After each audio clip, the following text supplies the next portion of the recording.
This is your WCIA 3 forecast first, sponsored by Matex Heating, Cooling, Plumbing, and Electrical. It was a nice day out there today, wasn't it? Lots of sunshine into the afternoon. There's temperatures soaring into the 70s.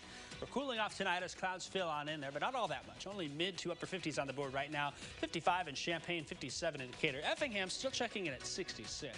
Some of that mild air to the south, helping some of those showers and storms along and south of Interstate 70. They'll start to fill in as we go into tonight, especially as we watch some of this rain in southwest Missouri make its way here by late tonight into tomorrow morning. A rainy weekend is in store. We'll talk about the timing of rain, some chances for storms, and maybe a stronger storm too, but we are drier by Sunday afternoon. Cooler and breezy weather, though, is ahead over the next 5 to 7 days. We'll talk about that as well as WCIA 3 News at 10 starts now. You're watching your local news leader. This is WCIA 3 News at 10. We begin tonight with breaking news in Urbana. Police are on the scene of a shooting, their second this week. It happened at the Prairie Green Apartments off Prairie Green Drive. WCIA 3's Bryce Bement is there now. Bryce, what can you tell us?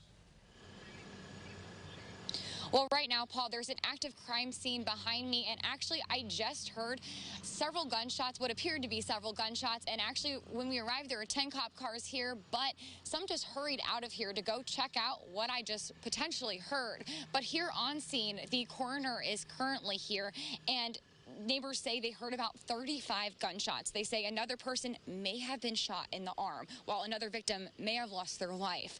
Police have the area taped off.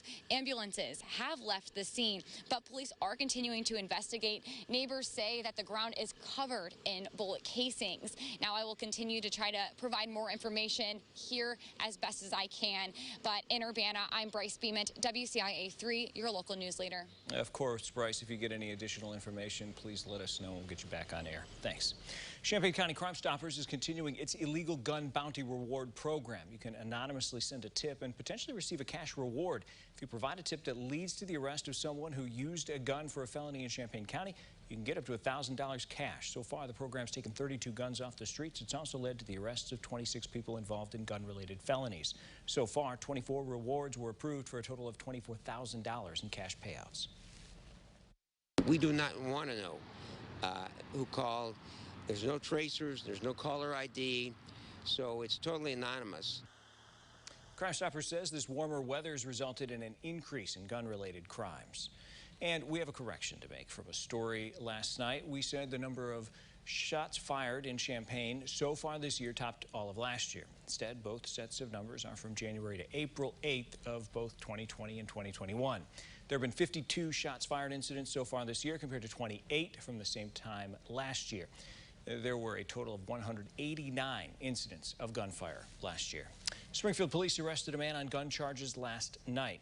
Police say when they approached Jeremy Banks, he ran. He was arrested, and police say then they pulled a gun loaded from his pocket. Banks is facing several charges, including resisting arrest. 2 people are dead, 2 others seriously hurt after a crash in Christian County. Capitol Police investigator is accused of DUI. It happened after 11 last night on Route 48 between Taylorville and Stonington. State police say Robert Hodson was driving north when he entered the southbound lane to pass. That's when he hit a car head-on. 2 people in that car were killed, 19-year-old Haley Shute and one of her passengers, 20-year-old Zayden Dudra. After being released from the hospital, Hodson was arrested and charged with aggravated DUI involving death. The Livingston County Sheriff's Office is looking for that man right there on your screen. After a bank robbery today, a warrant's been issued for John Beck.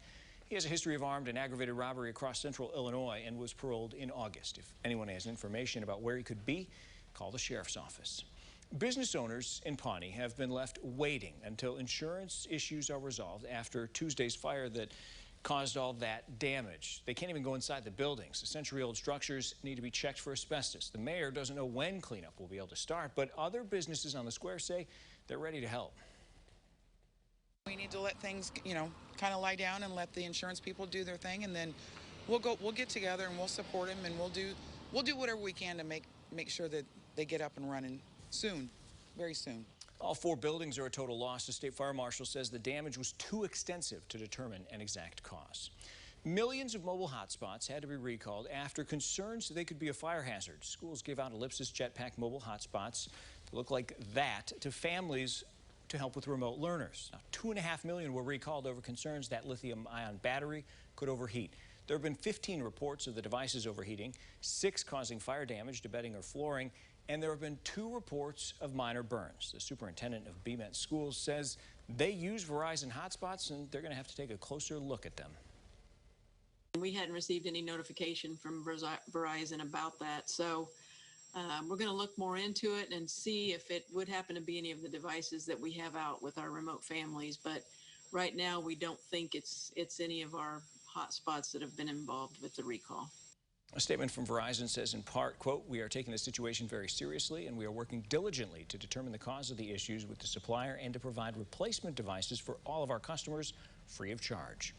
The University of Illinois is the first in the nation to have university-affiliated housing for Jewish students. It's called Illini Chabad. It'll be made up of 2-bedroom suites with modern furniture, reservable communal study rooms, and more. It's open to both freshmen and upperclassmen. Illini Chabad Rabbi Techtel says it's all about creating that tight-knit community.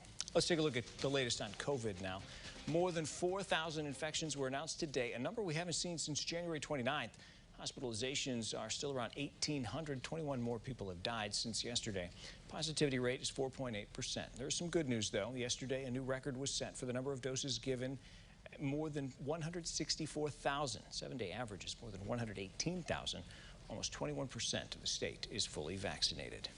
Today's normally good baseball and golfing weather, but tonight it's perfect for football. Plus, one venue's preparing for concert season. Why you should double check how much you're paying for tickets.